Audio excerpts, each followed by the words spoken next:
Well, hello there. Just working on rewriting a 19,000 word story. Long story short, I was getting ready to start the final edit on Wanderer, which is going to be the next book after Raven, which is ready to go. I just have to actually get it up. But Wanderer was going to be next. And then I found a plot hole big enough to fly a Death Star through, and, well, it has to be fixed, so going back and rewriting the whole thing. I was thinking about what to do next with this next video. I thought about talking about characters, female characters in particular, since a majority of my characters are women, and the effort I go through to make them good, real characters and not make them Mary Sues and SJWs. 'Cause I really can't stand that. Watching some of my favorite franchises go down the tubes, but that's not important right now. I also thought about my writing process. How do I go about it? How do I go from an idea to a finished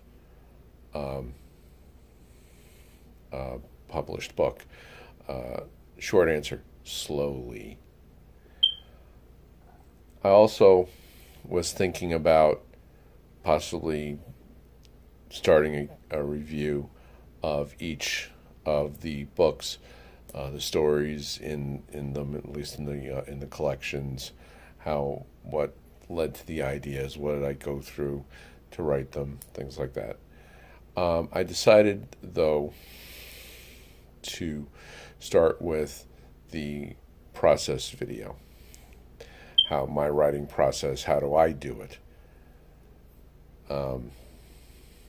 I'm what's known what's known as a pantser. I don't like that term. It sounds very childish.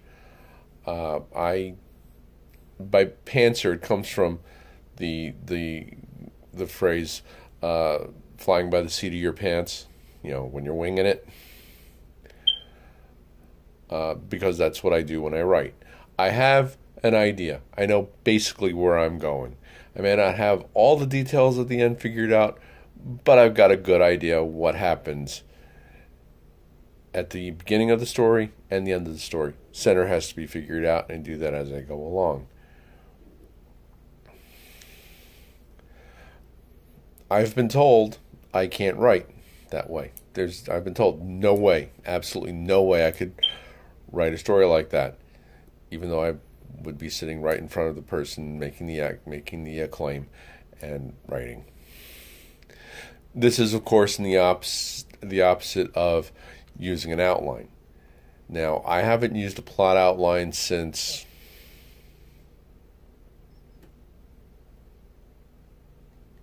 I got to go back to high school. Yeah. High school or junior high school, I forget. But the thing with plot outlines is that they tend to be very rigid. And what happens is my mind is constantly turning over story ideas. I'm constantly reworking the plot, shifting around the plot points to try and figure out what's going to make the best story. With a plot outline, you've got that figured out. Chapter 1, Scene 1, Scene 2, Scene 3, Chapter 2, Chapter 3, Chapter 4, ad infinitum through to the end of the story, to the novel or the story, whatever. That's too rigid for me. I would constantly be remaking my plot outline because I would always be turning over the plot outline. As making it up as I go along, pantsing it, I could simply, in my mind, shift these things around. I don't have to rewrite anything. I don't have to stop my forward progress.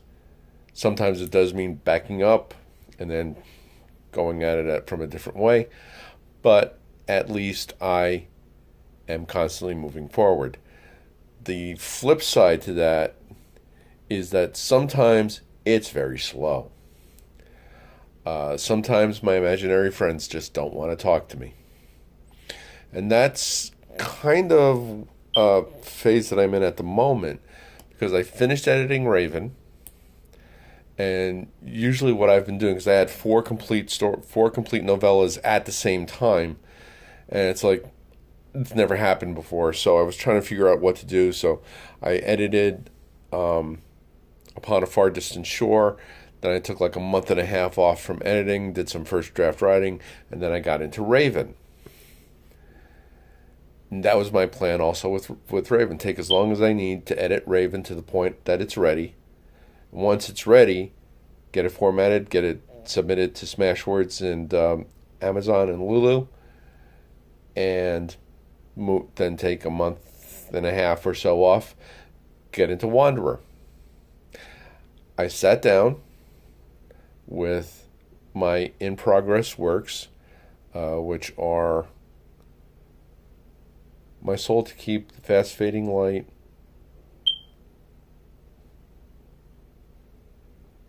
The Essence of Duality.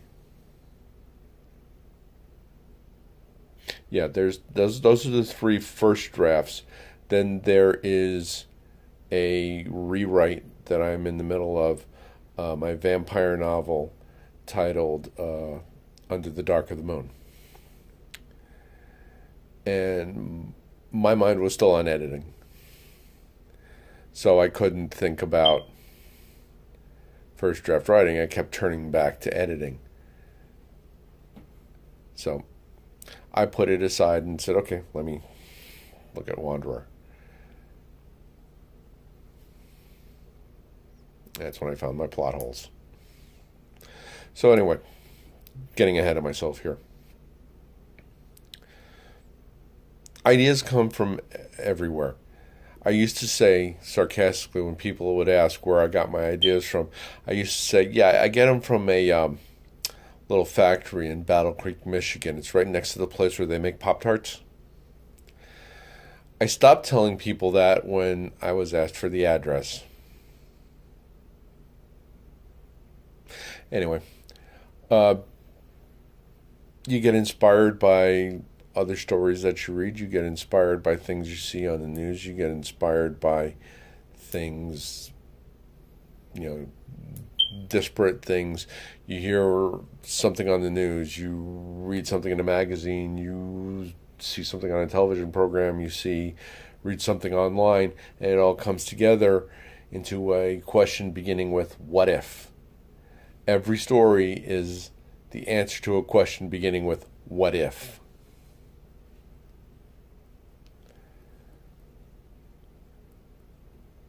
Now, sometimes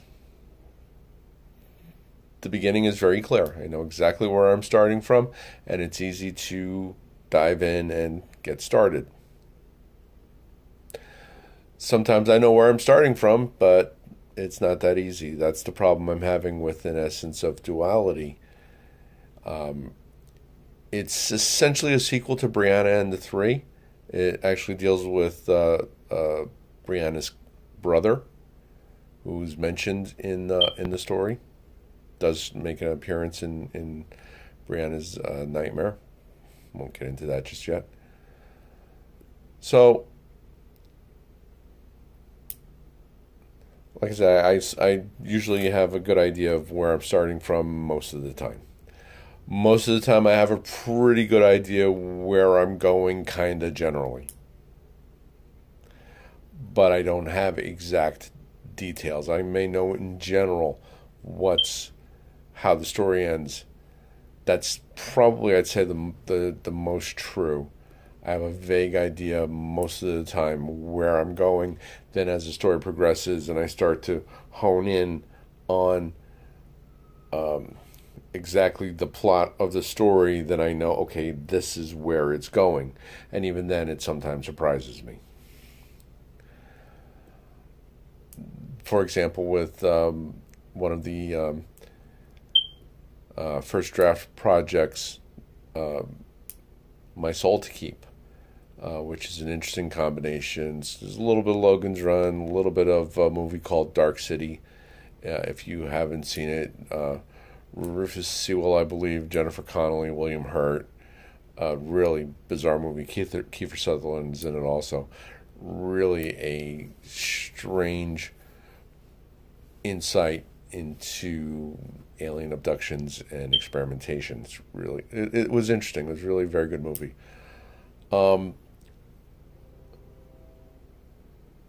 I knew generally where it ended.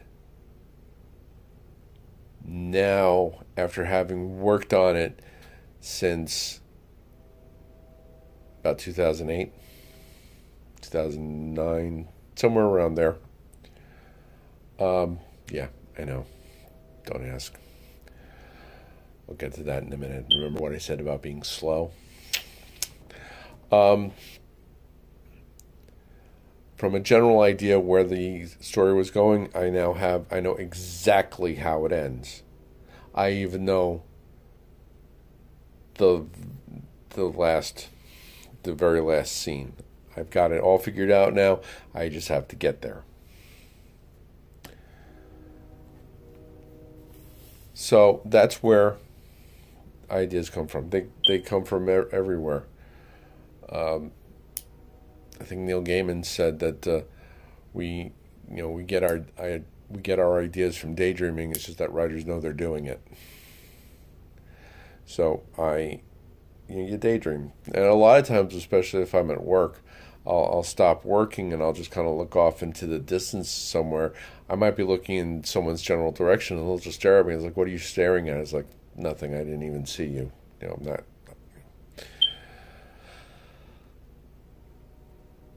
And sometimes pictures will be part of the inspiration also. I saw a piece of art on DeviantArt that kind of sparked the essence of duality.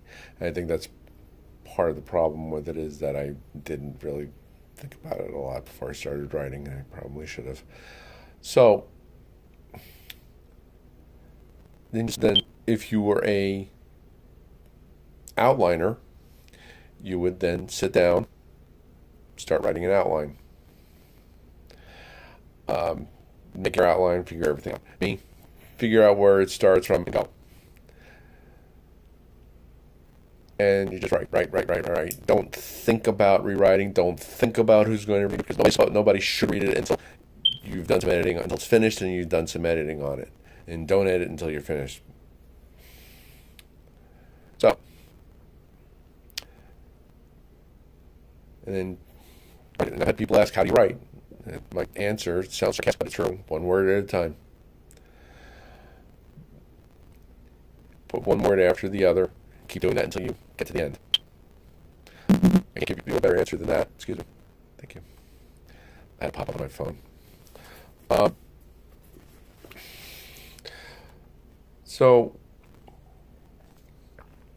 once the story's finished, now, I might be getting ahead of myself a little bit here. Don't worry about quality, as I have hanging over my desk, and as I should probably write at the top of every single page in every notebook that I use. The first draft doesn't have to be perfect, it just has to be finished. Or as Hemingway said, the first draft of everything is shit. Don't worry about the quality of your first draft. Just get it down on paper, or type it up in the computer if that's how you work. Okay? Because you can't edit an empty page. You can, if you write badly one day, you can edit it. If you don't write it, you can't do it. There's nothing you can do. Excuse me.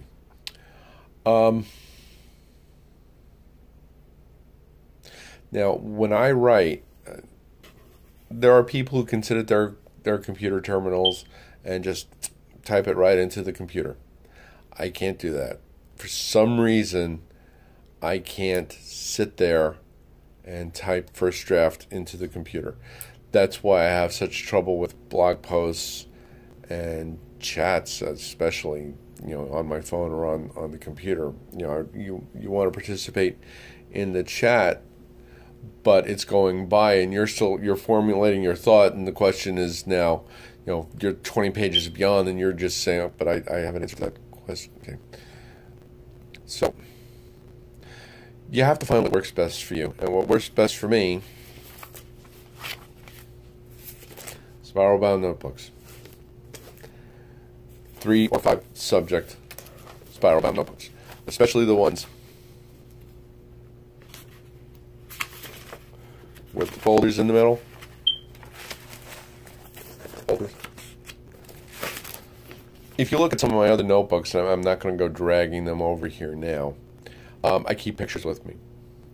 Pictures of actors, actresses, that in my mind, that if I was casting the movie of the story, who would I want to play these characters? I keep those in my notebooks. If there are ships, I'll find something. Okay, what does this ship look like? How am I measuring this ship? And I'll keep pictures of those. Not that it's actually looking like that. It's just, okay, if I need a visual representation in my mind, what is it?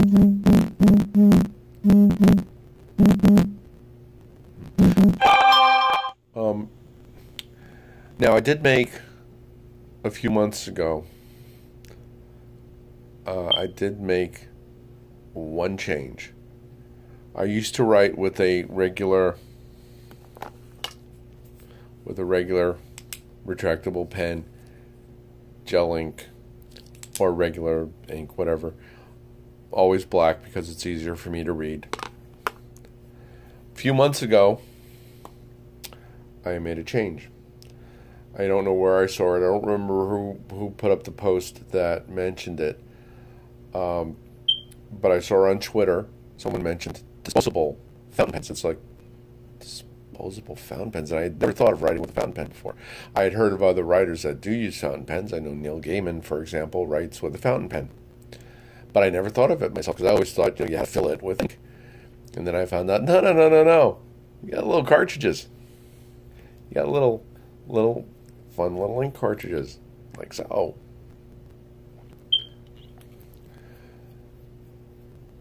So yeah, so I bought a pack of disposable fountain pens. I love them. It is so different from